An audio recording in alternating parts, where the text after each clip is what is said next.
Hai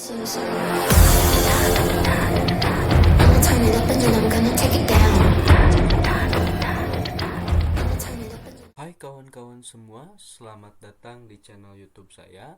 Pada video kali ini saya akan menjelaskan soal bagaimana kita menggunakan metode yang memiliki parameter, yang tentunya metode ini kita panggil dari kelas yang lain.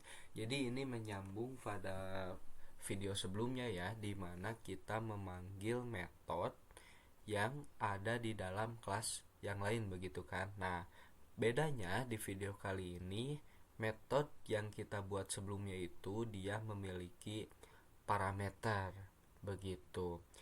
Kalau kalian lupa mungkin ya dengan parameter, jadi parameter itu adalah variabel dan tipe data yang ada di dalam kurung ini. Nah, nanti kedepannya ya, jadi di dalam apa itu namanya, metode ya atau fungsi ini dia akan memiliki parameter, begitu. Nah, kemudian bagaimana sih caranya kalau misalkan dia memiliki parameter, begitu. Nah, tapi jangan gagal fokus juga ya, jangan hanya melihat parameternya saja, begitu. Pada intinya video kali ini kita itu membuat parameter, yang parameter tersebut disimpan di dalam metode, yang metodenya ini disimpan pada kelas yang lain, begitu. Karena pelajaran pada video ini adalah kita membuat pemrograman yang berorientasi objek, yang tentunya dia memiliki kelas dan metode, begitu, untuk membuat sebuah proyek atau aplikasi yang kompleks, begitu, ke depannya. Oke, kita langsung saja. Kalau kita memiliki parameter, jadi ya kita tinggal simpan saja. Jadi di sini kita bikin parameter ya. Jadi parameternya itu tergantung kita memiliki tipe data apa. Kalau misalkan tipe datanya integer, ya berarti kita tinggal tulis saja misalkan di sini 20 seperti ini. Kalau misalkan kita punya tipe datanya string, ya kita tulis saja seperti ini. Misalkan nama ya, nama saya seperti ini. Nah, kemudian kita akan memanggil Rifki ini disimpan di dalam fungsi yang ini, begitu, sehingga nanti di sini kita panggil jadi hi Rifki ya, begitu. Jadi ini kita hapus seperti ini agar nanti munculnya hi Rifki. Nah, ini kan muncul yang seperti ini, begitu. Nah, jadi di sini kita perlu buat parameternya. Cara membuat parameter tergantung di sini apa tipe datanya. Karena di sini tipe datanya string, maka kita tulis di sini tipe data string. Kemudian di sini kita membuat variabel. Misalkan nama variabelnya nama saja, begitu. Nah, kemudian di sini sama seperti sebelumnya, ya kita tinggal memanggil variabel namanya saja. Oke, kita simpan ya. Ini juga kita simpan seperti ini. Kemudian kita jalankan programnya. Ya, tunggu sebentar. Mereka sedang mengcompile.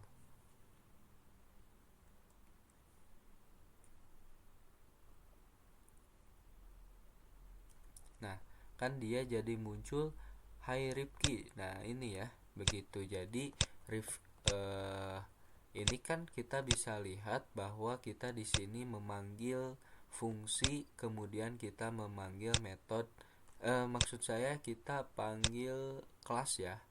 Kita panggil kelas di sini, kemudian kita panggil fungsinya itu adalah yang ini, panggil teks, begitu metodenya itu. Kemudian kita simpan Rifki ini di dalam sini, begitu. Nah, kemudian ini dia sudah jadi Rifki dan variabel nama ini kita simpan di sini sehingga muncullah Hai Rifki. Kalian pernah ingat mungkin ya, ketika menggunakan aplikasi kemudian kita login, kita disambut dengan notif atau teks seperti ini begitu. Tapi mereka ya bikin aplikasinya berdasarkan nama yang kita masukkan gitu, username yang kita masukkan gitu. Nah, ini sederhananya seperti ini begitu. Kalau misalkan kita mau bikin namanya tergantung dari user yang menginputkan nama, ya kita di sini tinggal membuat scannernya saja begitu. Kalau kita mau menggunakan scanner ya jangan lupa sebelumnya kita harus membuat scannernya di sini ya. Nah, jadi di sini kita import ya Java util scanner. Nah, seperti ini. Kalau sudah diimport ya kemudian kita tinggal membuat inputannya begitu. Nah, ini kita simpan di bawah ya. Begini. Di sini kita buat dulu notifnya ya agar dia menginputkan username misalkan. Serplin. Oh, begini. Kalau dia mau input username.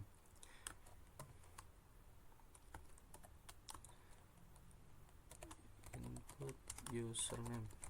Misalkan seperti ini.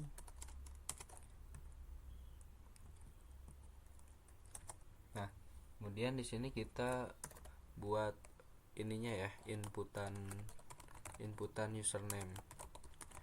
Disimpan di sini begitu.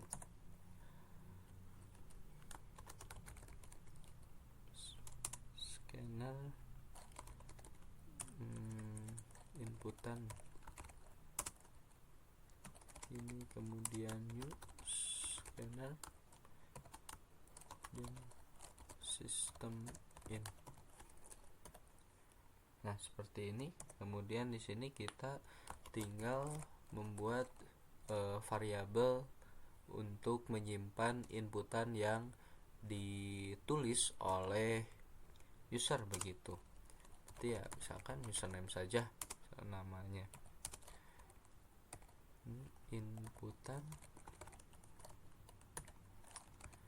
kita gunakan next line ya karena tipe datanya string begitu. Jadi jangan sampai lupakan materi tentang ini. Oke, selanjutnya, nah kemudian di sini kita tinggal tulis saja variabel username-nya begitu. Jadi kan ketika user mengetik, meminta diketikkan username, kemudian dia mengetik username-nya, kemudian dia enter begitu. Nah, apa yang diketik oleh user itu kan disimpan di sini di variabel username begitu berdasarkan tipe data string seperti ini. Nah, dengan sistem scanner tadi disimpan di dalam variabel username sehingga username isinya adalah apa yang diketik oleh user begitu. Kemudian dia panggil di sini begitu. Nah, setelah itu karena sudah dipanggil di sini, dia simpan di fungsi ini string nama ini ya. Begitu. Jadi nama ini adalah apa yang disimpan oleh variabel username. Begitu cara kerjanya, begitu. Kenapa bisa nyambung seperti itu? Ya kan kita di sini sudah jelas. Ini adalah metode panggil teks. Ini juga metodenya adalah panggil teks. Nah, metode panggil teks ini dihubungkan dengan panggil fungsi berdasarkan yang ini, panggil fungsi dengan kelas fungsi seperti yang sudah kita buat sebelumnya di sini. Begitu. Jadi ini tinggal kita simpan saja, kemudian kita coba jalankan programnya. Nah, di sini kan dia meminta menginputkan username ya. Seperti ini, nama saya. Dan kita enter, Hai Rifki Azhar Nugraha sebagaimana yang diketikkan oleh saya.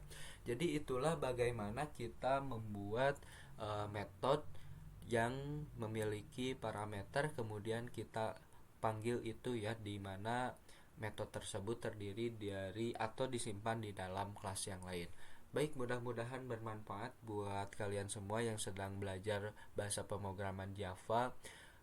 Saya juga ini sambil belajar dan sambil mengingat-ingat, karena dengan membagikan kepada orang ya saya jadi ingat kembali dan jadi lebih paham begitu bagaimana apa yang sudah saya pelajari. Jadi kalau kalian memiliki kritik dan saran, silahkan sampaikan di kolom komentar untuk pengembangan channel YouTube saya ini. Dadah.